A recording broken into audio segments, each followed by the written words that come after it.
Hi, everybody. I promised my class a while ago that I would do a couple of read alouds on here, and so I'm going to pass these on to everybody if they choose to see them. And so we're going to kind of do a making meaning lesson, which has been a long time since we did one. And I'm currently sitting on my hammock, which may make this a little bit bouncy. I'm going to try to sit nice and still.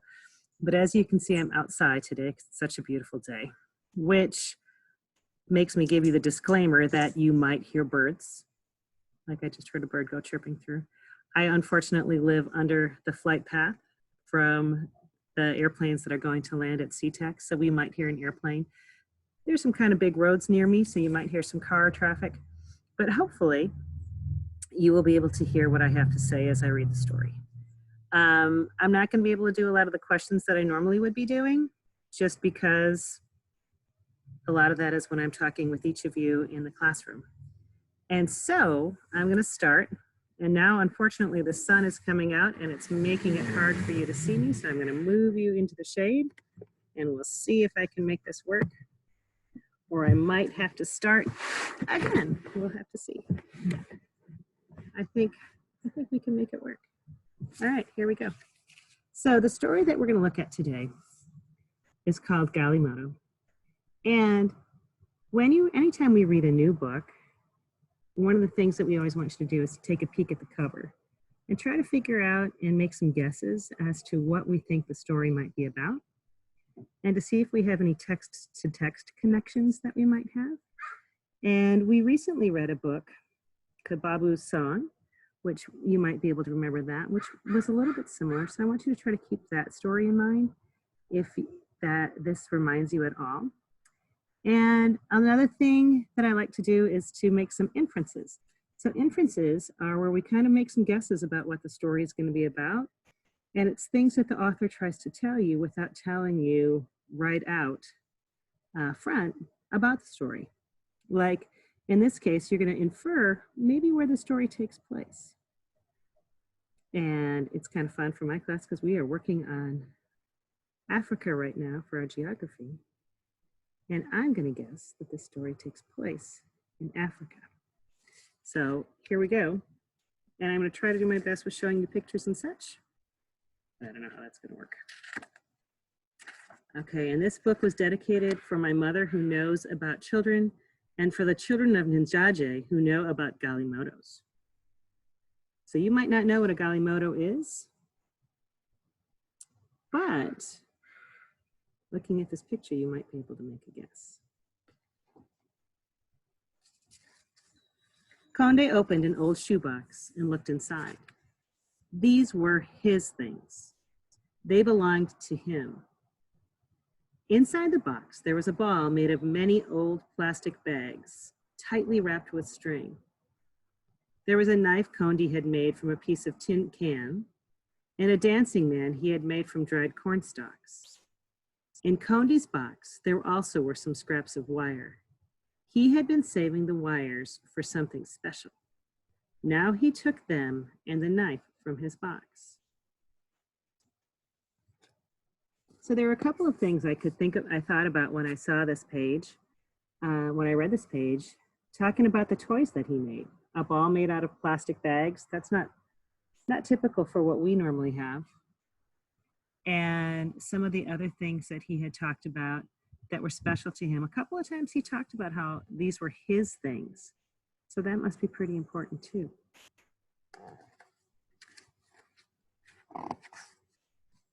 I shall make a Galimoto, Conde told his brother Ufulu. Ufulu laughed. A boy with only 7 years cannot make such a toy. You don't have enough wire. I will get enough wire, Conde answered. Aha, so there it tells us what a Galimoto is, if you were listening. So there's his older brother. And I can infer the way that Conde replied that he wasn't very happy with his older brother, the way he said that. Because I bet you his older brother kind of a lot of times tells him he can't do stuff because he's little. And I know what that's like because this is a text-to-self connection because I was the littlest and my older brothers and sisters always told me, oh, Lisa, you can't do that. You're just little. And I always had to prove them wrong. Condi took his knife and wire scraps and went to the home of his friend Gift. I want your wires, Condi told Gift. I'll give you my knife for them. Why do you want the wires? Gift asked. I want to make a Galimoto, Condi answered. Gift ran his fingers over the tin knife. It is a good knife. I'll cut a dancing man with it. Gift took a handful of wires from his box of things and gave them to Condi. That's not enough wire for a Galimoto, he told his friend. I will find enough wire. So they're making the discussion about the exchange. So it sounds to me that Condi's pretty persistent. He's not giving up. People are telling me he doesn't have enough, but he's like, I will get it. And looking at this is more indications to me that this takes place in Africa. Just looking at, because I know a little bit about the African languages and just some of the way that the letters are put together in there. I mean, that looks pretty African to me. Condi put his wires into an old white plastic bag and took them to the shop of his uncle. Good day, second son of my brother, his uncle greeted him. How can I help you? I want some wire, Condi told his uncle. How will you pay for it? I have no money, Condi answered, but you have wires in your old packing boxes from the city. They would make a fine Galimoto. So you want to make a Galimoto? The son of my brother is a very clever boy. Take the wires. They're at the market, at the store. Little girl.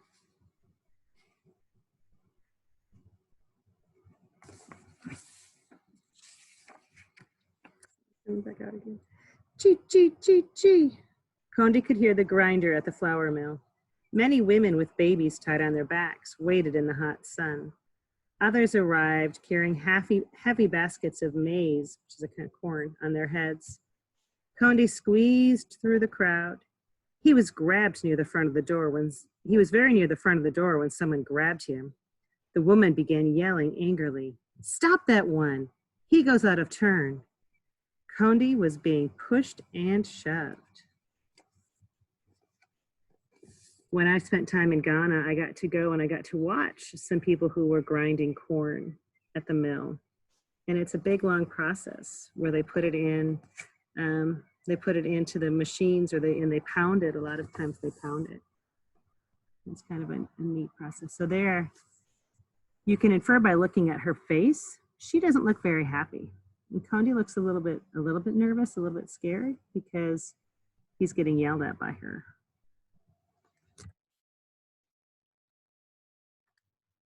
Suddenly, the mill stopped its grinding. What is it? The miller shouted. The woman pointed at Condi. Ah, no, Condi said. I have no maize to grind. I only want wires for a Galimoto. He opened his bag for them to see. Playthings. For this you keep us waiting, the woman grumbled angrily. One cannot eat wires. An old toothless woman shook her hand at Condi. The miller shrugged.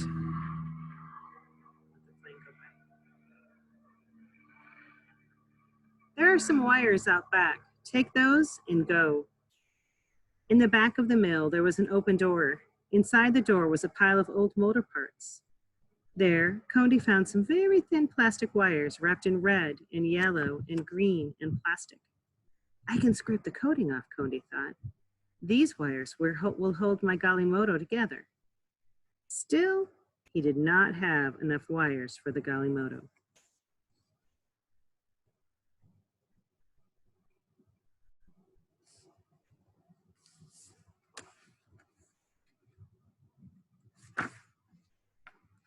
Condi passed some young children playing on an anthill.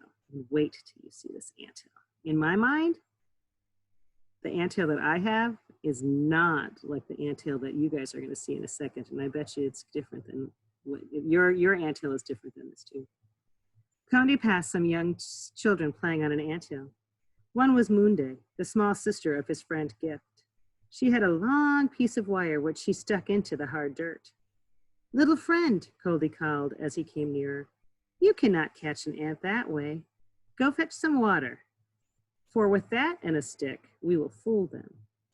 When Mundi came back, Condi poured the water around one of the holes. Now they will think that the rain has begun, he explained. Then he stuck a stick down the hole. Gently he pulled it out, and on the end was a large ant. My stick is better than a wire for catching ants. You may have the stick, and I'll take the wire. That was pretty sneaky. He taught her something, but he also got a wire out of the deal. And take a peek at that anthill. When I was in Ghana, I got to see some anthills like this. Most of them were termite hills that I saw that were that big. But that's a pretty huge anthill. And there they are, just watching. And you might wonder why they're catching ants. In a lot of different countries around the world, they eat insects. And so these might be, I'm not positive about this ant, but these might be ants that they're actually eating. Condi knew that there was a trash heap behind the bicycle repair shop, but the gate was locked. Condi climbed over the fence.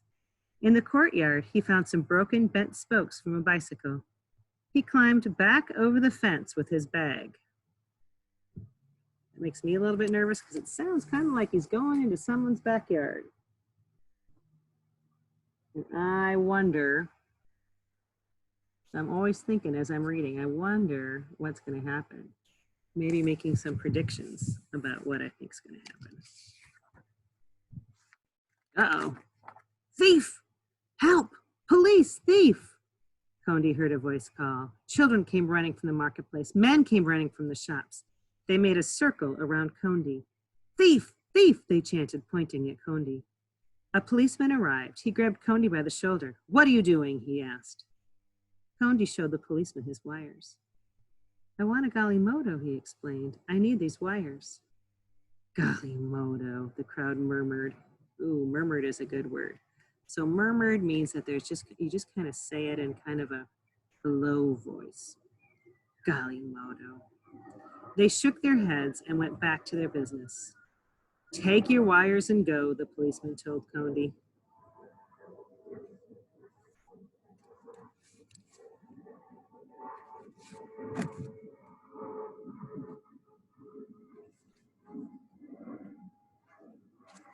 Condi took his wires back to the shade of the red flame trees in his village.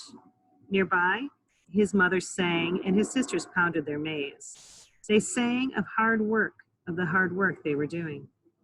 Condi sorted his wires. There were thick pieces and thin pieces. Some wires were long and some were short. Condi banged the bent and twisted ones with a stone to straighten them out. Then he began. The thick wires made the frame. He wrapped the very thinnest wires at the joints to hold the Galimoto together. My Galimoto will be a pickup, Condi planned. It will carry maize to the city. And it will have an antenna for the radio, he smiled. Condi worked all afternoon. He pounded the strongest wires around a pipe to make the round wheels, a sturdy piece of bamboo to make the rod for the steering wheel. And here, he's working on his Galimoto. And you can see in the back, I bet you a lot of you have been at the zoo where they have this in the Africa exhibit. So there's even more, because they haven't yet said the word Africa in here. They haven't told us that they're in Africa. But this is another clue that they are in Africa. If you've ever been to the exhibit at the zoo, you've seen those in the Africa section. And there they have some of the beautiful cloths hanging out. But I do want to remind you as we are reading this that this is not how all people in Africa live. Sometimes when we read stories like this, kids think that this is how everybody in Africa lives. That's not true, but in this story it is. Finally, the warm, toasty smell of maize porridge cooking over the village fires told Condi that it was time to go home. His brothers and sisters admired his work. So, you found enough wire, Ufulu said. Yes, Condi agreed. He parked his Galimoto next to his box of things and ate his supper. Let the moon be bright for us to play and sing tonight. Condi could hear his friends singing in the distance. They were calling him to play. Now, when I spent my time in Ghana, I did spend some time in smaller villages. I spent some time in the big city, and I also spent some time in the small villages. And he's talking about they're hoping to have some moonlight because a lot of times they don't have electricity, or the electricity isn't available all night long. It's only available for part of the time. And so he was probably hoping to have some good moonlight so he could play with his new toy. Now he carefully grabbed his Galimoto over the, guided his Galimoto over, oh wait, did I skip that page? Now he carefully guided his Galimoto over the dusty path. Galimoto, someone cheered. And one by one, Conde's friends formed a line behind him. Yee, Galimoto, Galimoto, they began to chant. And they were making big line. Ooh, look at how beautiful that moon looks behind. I always like it when there's a full moon because I like to think of how everybody near me in the United States, my mom and my family who lives in the other part, can see the same full moon at the same time. But there he is with his Galimoto that he made right there.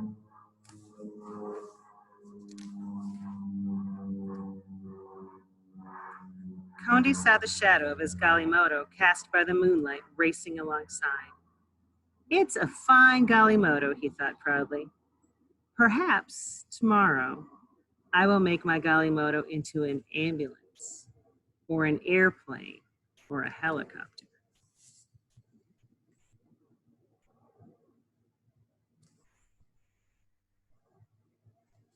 So I don't know about you, but when I read that, I thought tomorrow he's going to tear that apart and start all over again. And at first I thought, that's kind of crazy. But that's pretty cool too, because then he can redo his toys and look at what he's dreaming about. He is dreaming about all the different ways that he can make his Galimoto into a new toy. I actually have a Galimoto, but sadly, it's up in my attic of my house.